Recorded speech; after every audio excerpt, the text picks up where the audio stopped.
As he said, my name is Aaron Regunberg. I'm a state representative here in Providence, and I am very proud to endorse Bernie Sanders for President of the United States of America.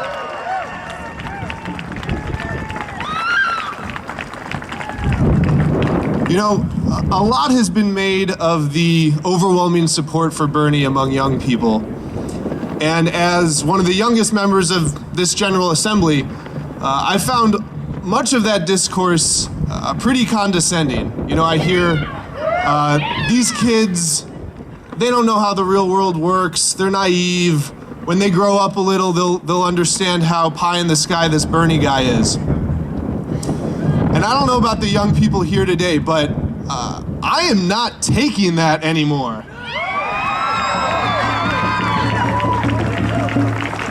As I see it, our generation is maybe the most realistic, the least naive of any I can think of. You know, we're the generation that has grown up under the crushing knowledge that our lives will be shaped in coming decades by climate catastrophe. We're the generation that graduated to an economy that offered fewer jobs and greater serfdom to our student loans.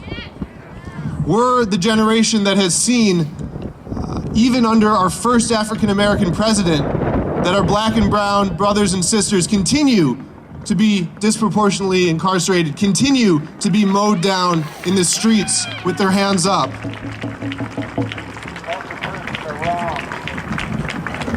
We're the generation that saw in our most formative years just how much damage an unregulated Wall Street can cause. And that has seen how appallingly false is that credo that privatization and free trade and austerity are the answers to, rather than the causes of, our even more appalling levels of inequality. And I say this sadly as an elected Democrat. We're the generation that has watched too often as our party gives into and sometimes joins Republicans in supporting this toxic agenda. So no, we are not naive, but we understand that this system in many ways is broken, and we need bold change. We need systemic reform. We need, I'll say it, a political revolution if we are going to repair this country that we love so much. That's not pie in the sky. That's not unrealistic thinking. That's our reality. And you know what? That's always been the reality in this country. In the 19th century, there were plenty of pragmatists lecturing about incremental changes to the slavery question. And thank God for those supposedly unrealistic black and white abolitionists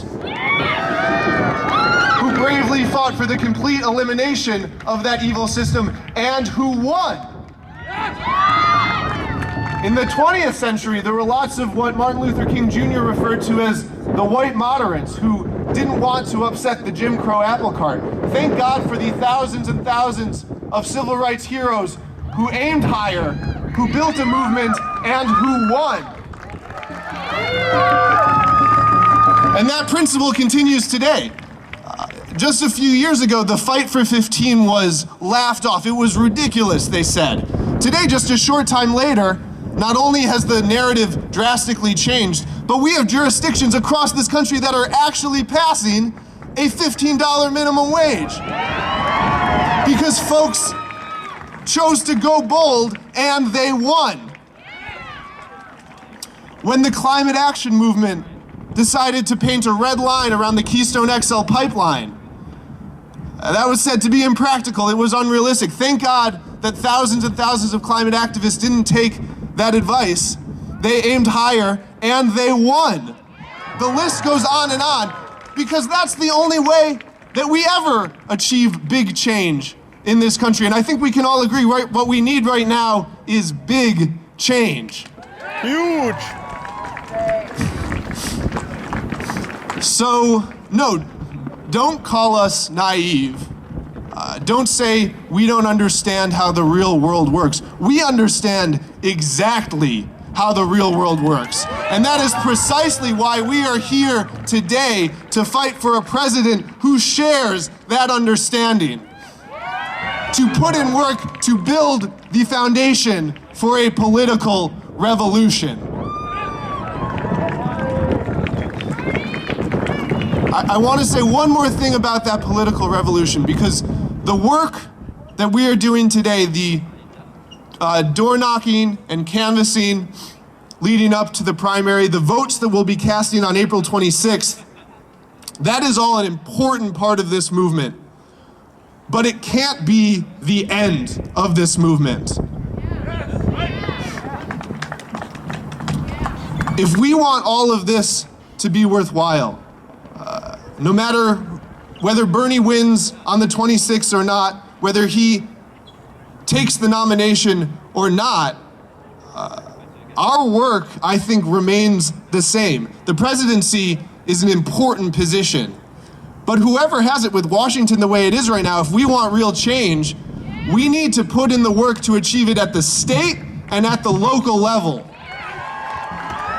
We need your voices in this building. I need your voices in this building. There is so much that we can do here in Rhode Island to ensure every worker can earn a living wage, to end the scourge of mass incarceration, to put the public back into public education, to guarantee in our policies that Black lives really do matter, to transition to the 100% renewable energy economy that we need if our planet is going to have a chance of surviving.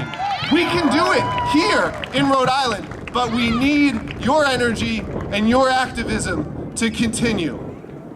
So I can promise I will be with you fighting for every vote until the last poll closes on the 26th. And on the 27th, I'm going to be back in this building putting in some work to make our state a fairer place. And I ask that each of you make sure that you do the same, because that is how we can build a political revolution.